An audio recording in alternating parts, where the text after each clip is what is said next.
pertanyaan. Next. Sehingga apa yang saya sampaikan paparan ini hanya menyangkut rangkaian yang luas saja. Rangkaian dari Nyepi itu kan ada 4. Mulai dari Mekis atau Jalan Didi Puja, Taur Kesanga, Catur Prada Penyepian, dan terakhir Ombak Geni. Saya hanya mengambil 1 dan 3 saja. Itu karena saya merumangsani keterbatasan saya tidak bisa membahas seperti Pak Mismanto tadi. Tapi mudah-mudahan dengan kajian dari dasar keilmuan saya, insya Allah semoga ada manfaatnya bagi kita semua. Next.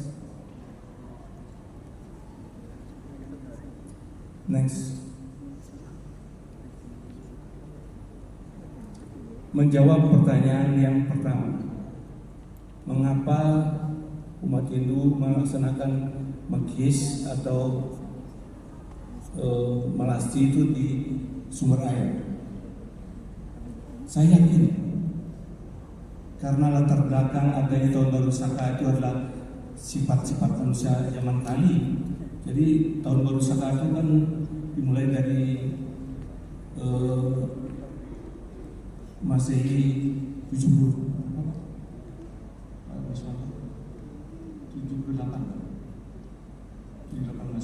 Masehi, dan itu sudah zaman kali. Maka saya yakin para leluhur kita, para suci kita yang minasis itu merumuskan pelaksanaan hari raya Nyepi tahun baru Saka itu dengan pendekatan ilmiah yang mereka punya saat itu. Nah, terkait dengan pelaksanaan Mekis atau Jalan Didi Puja di tempat di pinggir laut atau di pantai, saya meyakini bahwa itu karena leluhur kita tahu bahwa air itu adalah sumber energi yang sangat besar. Dalam kumpulan ini dia menjadi sumber energi yang sangat besar. Mungkin juga kalau melaksanakan di waduk atau di sungai yang ada mata airnya. Saya baca di medsos, umat Hindu yang ada di pegunungan di daerah Kabupaten Buleleng, daerah Tigawasa kalau salah namanya, itu melaksanakan upacara Mekis itu di mata air yang ada di pegunungan karena jaraknya jauh menuju ke laut. Tradisi ini akhirnya sekarang kita ikuti. Bahkan, mohon maaf, salah satu suku bangsa di Indonesia yang sangat taat dengan adat, yaitu orang Padang, sampai sekarang sebelum masuki bulan suci Ramadan, mereka tetap mandi suci yang namanya Balimau, mandi Balimau, rame-rame 2-3 hari sebelum masuki bulan Ramadan. Saya yakin inspirasi adanya mandi Balimau itu adalah karena dulu beliau adalah Raja yang di Padang itu turun Majapahit. Jadi pelaksanaan Mekis di laut itu juga memiliki konsekuensi ilmiah. Salah satunya karena pelaksanaan Mekis itu pasti diikuti dengan bersifat bersuci secara fisik. Artinya secara fisik itu tidak mungkin tempat Mekis itu pantainya kotor secara fisik, tidak mungkin. Pasti dibersihkan, dijaga kebersihannya. Maka kontribusi umat Hindu sebagai warga dunia itu adalah ikut melaksanakan merawat ekosistem laut, yang mana merawat ekosistem laut itu merupakan salah satu dari 17 butir SDGs, Sustainable Development Goals, atau tujuan pembangunan berkelanjutan yang telah dirumuskan oleh PBB pada tahun 2015 yang nanti akan dievaluasi pada tahun 2030. Jadi umat kita secara ilmiah itu mengerjakan itu. Pertimbangan lainnya yang juga menjadi salah satu perspektif yang saya sampaikan adalah bahwa air itu merupakan memiliki sifat-sifat khusus. Leluhur kita pasti sangat memahami bahwa saat di dalam kandungan ada namanya air yang namanya amnion namanya. Tolong di next mas.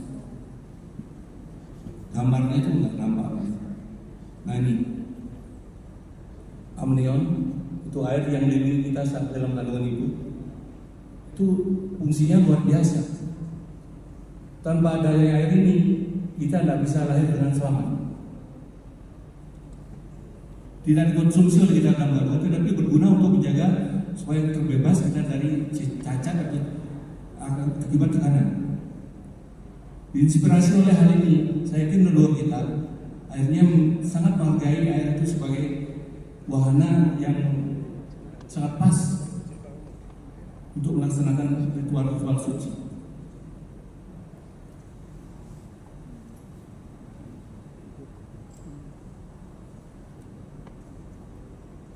Di samping itu, saya yakin juga para leluhur suci kita saat memahami bahwa air itu merupakan pelarut universal.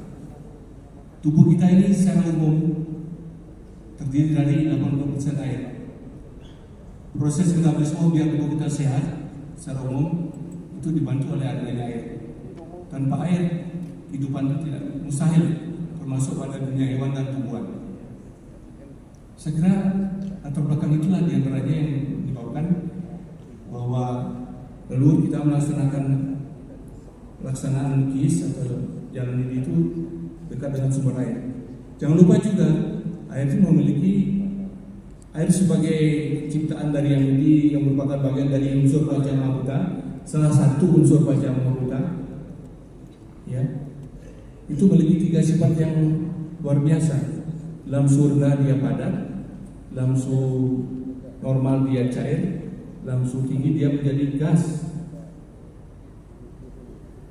Jika leluhur kita atau orang suci kita memuja di pantai atau di sumber air, menuangkan air suci ke dalam bendungan atau sungai atau laut, maka air suci ini akan dibawa oleh muapan, terdistribusi oleh mendung dan jatuh menjadi hujan. Berarti penyuciannya caranya seperti itu. Menurut saya begitu. Jadi penyucian gunung agung itu secara ilmiah dikerjakan dengan proses seperti itu.